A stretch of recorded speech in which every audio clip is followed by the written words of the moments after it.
दोस्तों मैंने एक वीडियो बनाई थी रिलेटिव से कितना पैसा ले सकते हैं जिसके ऊपर टैक्स ना लगे। 1.25 लाख से ज़्यादा व्यू इसके पार हो चुके हैं 10 दिन के अंदर ही।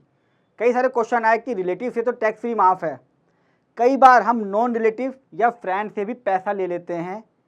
कौन कौन से सर्कमस्टांसेस हैं, कौन कौन से डॉक्यूमेंट संभाल के रखने हैं और इनकम टैक्स वाले किस तरीके से इन चीज़ों के पीछे पड़ के फॉलो करते हैं, या इनकम टैक्स में जब नोटिस आते हैं किस तरीके से हमें टैकल करना चाहिए। अगर ले लिया है तो क्या ध्यान रखना है, अगर नहीं लिया है तो किन किन बातों को ध्यान रखना है, आज की वीडियो में बताऊंगा। बहुत इंपॉर्टेंट है, आखिर तक जरूर देखिएगा। अक्सर दोस्तों हम क्या करते हैं, गिफ्ट ले लेते हैं नॉन रिलेटिव से और लोन ले लेते हैं। बहुत ही खुशकिस्मत लोग हैं वो जिनके रिलेटिव्स या नॉन रिलेटिव्स या फ्रेंड्स पैसा दे देते हैं। मैं तो कहता हूँ हाथ जोड़ के न माने उनको, आज के टाइम पे लोग पैसे देते नहीं हैं। भाई मैं प्रॉपर्टी खरीदता हूँ, कई बार दोस्तों हमेशा मैं लेने जाता हूँ 1 करोड़ की प्रॉपर्टी, पसंद आती है 1.25 करोड़ की, ये फैक्ट है। कुछ पैसों की जरूरत पड़ती है, दोस्तों यार से मांग लेता हूँ। कार लेने गया था फॉर्चूनर, पसंद आ गई मर्सिडीज, थोड़े पैसों की जरूरत पड़ी जाएगी। शादी थोड़ा दिखाना तो है भैया, अब जरूरत पड़ जाती है, जितना मर्जी बजट बना लो शादी का बजट शॉर्ट पड़ जाता है तो पैसा मांग लेते हैं हम। हनीमून मेरे दिमाग में तो था कि मैं मनाली ले जाऊंगा, 20-25 हज़ार में काम हो जाएगा, लेकिन फाइनेंसर ने बोला, मतलब गर्लफ्रेंड ने कहा कि भैया हनीमून तो सिर्फ स्विट्जरलैंड में मरेगा, मतलब मनेगा। तो क्या करेंगे हम, पैसा चाहिए हमें उसके लिए, कहाँ से आएगा, दोस्तों से मांगना पड़ेगा कि यार दे दे, क्या करें। इसलिए थोड़ा सा बैकअप बजा के रखिए ताकि हनीमून के लिए मनाली से स्विट्जरलैंड शिफ्ट हो सके। अब इनकम टैक्स के क्या प्रोविज़न है, अगर आपके फ्रेंड से आप पैसा लेते हो, फ्रेंड बॉय भी हो सकता है आपका और गर्ल भी हो सकती है अगर लकी रहे तो। 50,000 तक सरकार कहती है, कोई टैक्स नहीं है, कोई इंक्वायरी नहीं है, कोई मतलब नहीं हमें, किसी दिक्कत नहीं। यानी कि आप कभी भी अपने दोस्तों से और नॉन रिलेटिव से 50,000 तक का कैश ले सकते हो, चेक ले सकते हो, कोई भी गिफ्ट किसी तरह का भी, घड़ी है, कोई प्रॉपर्टी है, कोई लैंड ले लो, कोई पूछने वाला नहीं है। नॉन रिलेटिव का भी यही सीन है, 50,000 तक कोई टैक्स नहीं है, कुछ नहीं पूछेगा। एक गिफ्ट डीड बनवा सकते हो इस केस के अंदर, ताकि एक जेन्युइन चीज़ रहेगी 50,000 का क्यों लिया है। रिलेटिव का वीडियो बना चुका हूँ मैं ऑलरेडी, आपको पता ही है कि रिलेटिव के केस में क्या करना है। अब आपने दोस्तों पैसा तो ले लिया या लेने वाले हो, 50,000 से ऊपर है, 5 लाख 10 लाख, क्या करोगे। अब पहला क्वेश्चन है मैक्सिमम अमाउंट कितना मैं लोन का ले सकता हूँ। मैं एक बात बताता हूँ, फैक्ट, जब मैं इनकम टैक्स की केस कराता हूँ इशू क्या आता है मैं नहीं बताता हूँ। मैंने अपने दोस्त से 15 लाख रुपए के पैसे ले लिए प्रॉपर्टी के लिए। 3 चीज़ें हो सकती है इसके अंदर, या तो मैंने उसके अकाउंट में कैश जमा कराया हो, अगर कैश जमा करा के चेक ले लिया है तो महा ब्लेंडर है, अब कोई भी उसे नहीं बचा सकता, बात खत्म। जिसने कैश जमा कराया वो भी गया बेचारा, कैश जमा करा के जिसने पैसा लिया वो भी गया। दूसरा हो सकता है कि आपने 15 लाख का चेक ले लिया, आपने उसे केस 2-3 साल बाद केस जब लगेगा आपने उसे वापस नहीं किया। इनकम टैक्स वाला कहता है यार जब पैसा लिया है तो आपने वापस क्यों नहीं करा, ये जेन्युइन एंट्री नहीं है, आपने एंट्री घुमाई है, यानी कि आपने कैश वैश लेके एक्सचेंज करा है। इनकम टैक्स ये मानता है कि भैया आपको पैसा कुछ देगा क्यों, और मैं भी ये मानता हूँ यार कि आज के टाइम पे पैसा देता कौन है। या दूसरा हो सकता है आपने 15 लाख तो लिए,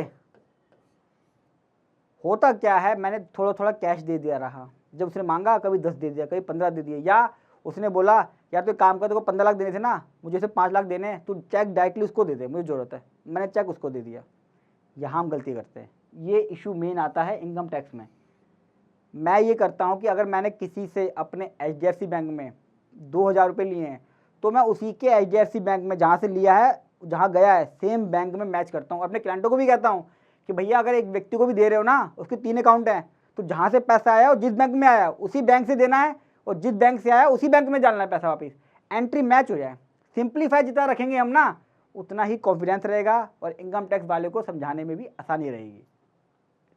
अब मैं वापस आता हूँ अपनी PPT पे, कितना अमाउंट ले सकता हूँ। मेरा एक दोस्त है सुमित वाही,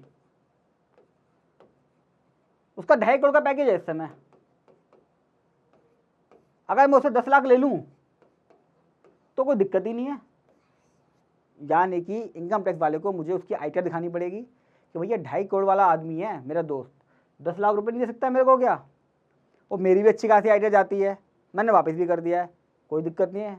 तो मैक्सिमम अमाउंट जो है किसी भी लोन का, आप अपने फ्रेंड से ले रहे हो गर्ल हो या बॉय हो या नॉन रिलेटिव से ले रहे हो, तो कितना अमाउंट ले सकते हो डिपेंड करता है कि उसकी इनकम का सोर्स क्या है या उसके पास पैसा कितना आया हुआ है, ये भी हो सकता है। तो इसी का ध्यान रखना है। कंटिन्यू लें या वन टाइम लें, कोई फ़र्क नहीं पड़ेगा। कंटिन्यू में ज़्यादा दिक्कत है, एक्सप्लेनेशन देने में दिक्कत आती है। वन टाइम में आसानी होगी, जैसे 5 साल ले लिए दोस्तों से, 10 साल ले लिए। IPO में पैसा लगाना है, 5 दोस्तों से पैसा इकट्ठा कर लिया, वहाँ दिक्कत आती है एक्सप्लेनेशन देने में, समझाने में। बहुत नोटिस इस समय मेरे पास UPI के आए हुए हैं जिसमें RBI ने रिस्ट्रिक्शन लगा दी है, सबके अकाउंट सीज हो गए हैं और वो कह रहे हैं हमारे अकाउंट खुलवाओ। UPI ध्यान UPI आई हुई है। कैश में लोन कभी मत लेना दोस्तों, ना देना। 19,999 एक साल में अलाव है, यानी कि एक दोस्त से अगर आपको जरूरत पड़ती है पैसे की और आपने 2-3 लाख रुपए ले लिए हैं तो गए काम से।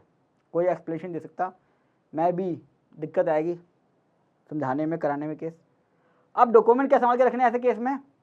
अगर आपने इंटरेस्ट पे पैसा लिया है या दिया है, ये दोनों के लिए जो लोन दे रहा है ले रहा है, दोनों के लिए आपको एक लोन एग्रीमेंट जरूर बनवा लीजिए। स्टैम्प पेपर पर होना चाहिए, विटनेस के साथ होना चाहिए।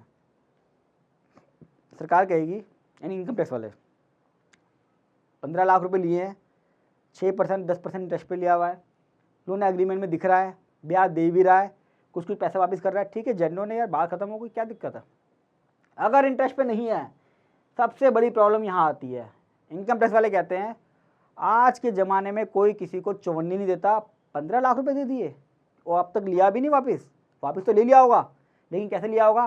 कैश में ले लिया होगा या किसी दूसरे दोस्तों को दे दिया होगा या जहाँ देना वहाँ दे दिया होगा, छोटा मोटा कुछ करके दे दिया होगा। मेरे पास कहीं से पैसा आना था, मैंने अपने अकाउंट में लेके डायरेक्ट उसके अकाउंट में भिजवा दिया। ये सब हम करते हैं, मुझे पता है।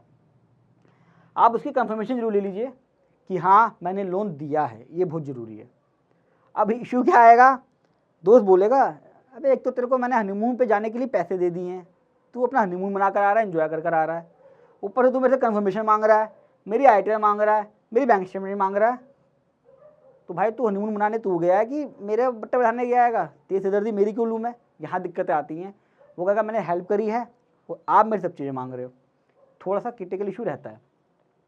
कैश के केस में भी अगर आपने ले लिया है तो घबराने की जरूरत नहीं है, संविधान के अंदर कैश मना नहीं है, थोड़े से एविडेंस दिखाने पड़ते हैं। तो अच्छा, हनीमून का कोई स्पेशल केस आपका जैसे मैंने बताया अगर आया हो तो अपना एक्सपीरियंस जरूर शेयर करना कि हाँ भाई हमारे साथ भी दिक्कत आई थी, हम लोन लेके गए थे। सबसे इंपॉर्टेंट क्वेश्चन आता है सोर्स क्या है डोनर का। बस सारी कहानी जो मैं पूरी वीडियो बता रहा हूँ, पूरी वीडियो का एक सार है कि भैया जो सोर्स है, पैसा 15 लाख आया है लोन का, जो मैं एग्जाम्पल में ले रहा हूँ, वो जेन्युइन है या नहीं, क्या मैंने वो पैसा वापस करा है नहीं। अगर नहीं भी करा है तो भी आप ये सब एविडेंस दे सकते हो और एक कन्फर्मेशन भी दे सकते हो, एक नोट दे सकते हो। नोट से मेरा मतलब वाला नोट नहीं है, पैसों की बात नहीं कर रहा हूँ, प्रॉपर नोट लिख के देने वाली बात कर रहा हूँ। अगर आप नोट दे देते हैं कि भैया मैंने नहीं, भाई मेरा दोस्त है सुमित वाही, मेरा दोस्त है, पक्का यार ये 10 लाख इसने मुझे दे दिए हैं और नहीं मांग रहा है मेरे से पैसा, यार ठीक है मैंने उसे मांगा था, मैंने नहीं दे पाया उसको, मैं मेरी मर्जी है, मेरा दोस्त है, नहीं दिया, दे दूंगा बाद में मैं यार, जब मैं राजी और वो राजी तो क्या करेगा काजी। तो इस तरीके से। अच्छा, ITR में कहाँ शो करें? ITR के अंदर लोन एडवांसेस का गिवन और टेकन दोनों का ऑप्शन होता है। आप ये पैसा वहाँ दिखा सकते हो और जब आप ITR में दिखा देते हो तो 99.99% वसूलियाँ तो वैसे ही ख़त्म हो जाती हैं।